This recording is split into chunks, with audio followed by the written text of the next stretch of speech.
So if I told you that this was the face of pure joy, would you call me crazy? I wouldn't blame you, because every time I look at this Arctic selfie, I shiver just a little bit. I want to tell you a little bit about this photograph. I was swimming around in the Lofoten Islands in Norway, just inside the Arctic Circle, and the water was hovering right at freezing.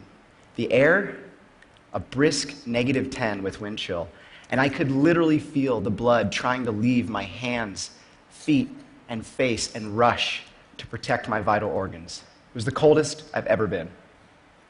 But even with swollen lips, sunken eyes, and cheeks flushed red, I have found that this place, right here, is somewhere I can find great joy.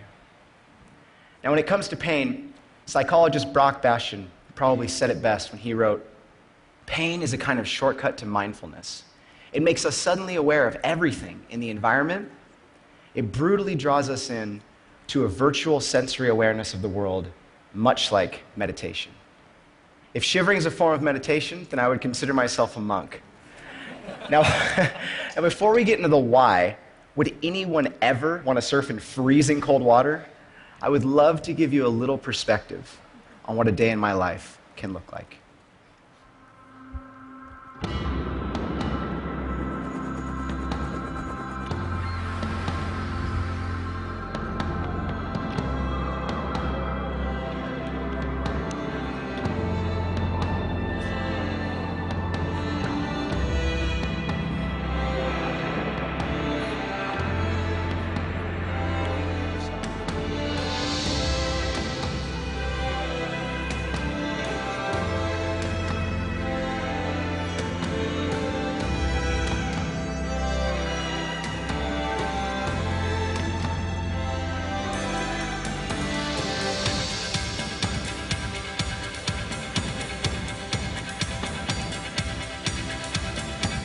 I know we were hoping for good waves, but I don't think anybody thought that was going to happen. I can't stop shaking.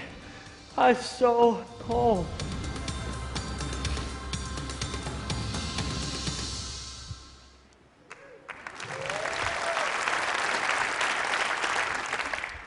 So, surf photographer, right? I don't even know if it's a real job title, to be honest. My parents definitely didn't think so when I told them at 19 I was quitting my job to pursue this dream career.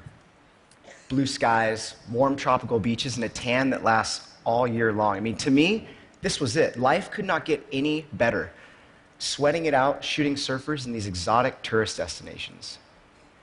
But there was just this one problem. You see, the more time I spent traveling to these exotic locations, the less gratifying it seemed to be. I set out seeking adventure, and what I was finding was only routine.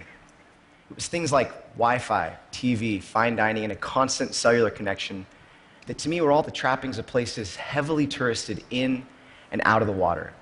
And it didn't take long for me to start feeling suffocated.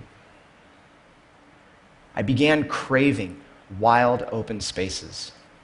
And so I set out to find the places others had written off as too cold, too remote, and too dangerous to surf, and that challenge intrigued me.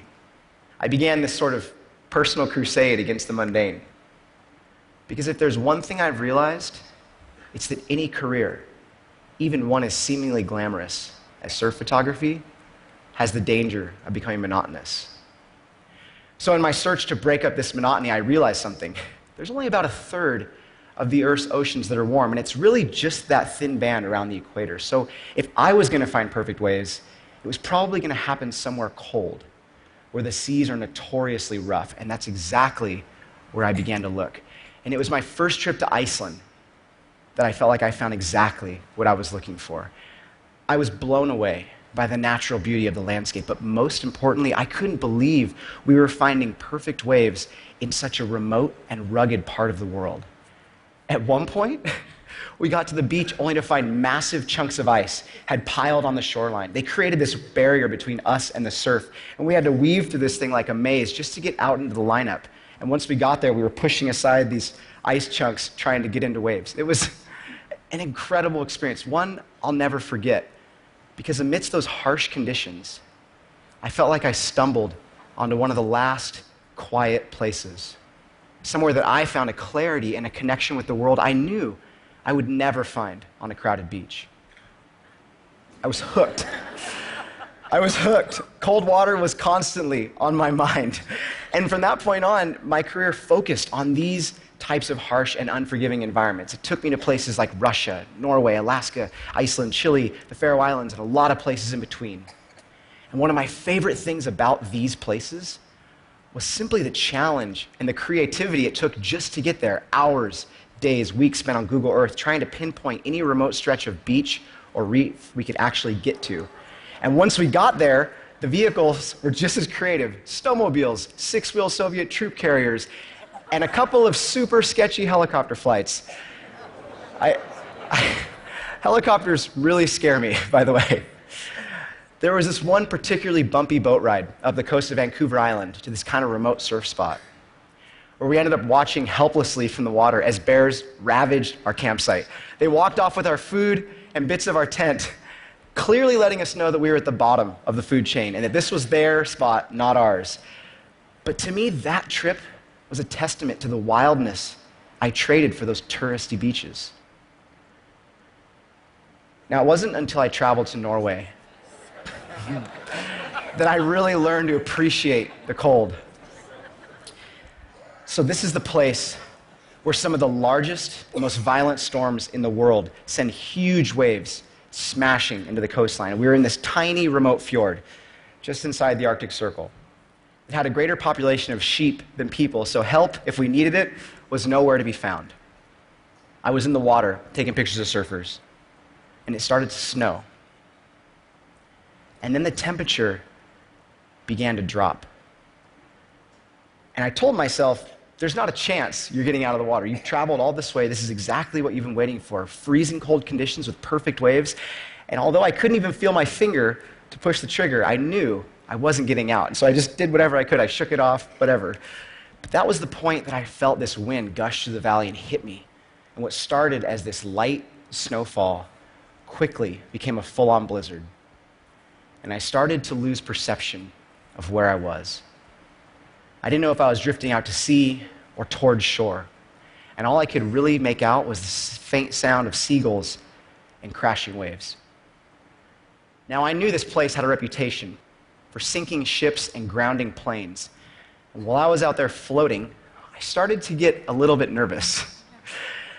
Actually, I was totally freaking out. And I was borderline hypothermic when my friends eventually had to help me out of the water. And I don't know if it was delirium setting in or what, but they told me later I had a smile on my face the entire time. Now, it was this trip and probably that exact experience where I really began to feel like every photograph was precious. Because all of a sudden, in that moment, it was something I was forced to earn. And I realized all this shivering had actually taught me something. In life, there are no shortcuts to joy. Anything that is worth pursuing is going to require us to suffer just a little bit. And that tiny bit of suffering that I did for my photography, it added a value to my work that was so much more meaningful to me than just trying to fill the pages of magazines. See, I gave a piece of myself in these places. And what I walked away with was a sense of fulfillment I had always been searching for. So when I look back at this photograph, it's easy to see frozen fingers and cold wetsuits and even the struggle that it took just to get there. But most of all, what I see is just joy. Thank you so much.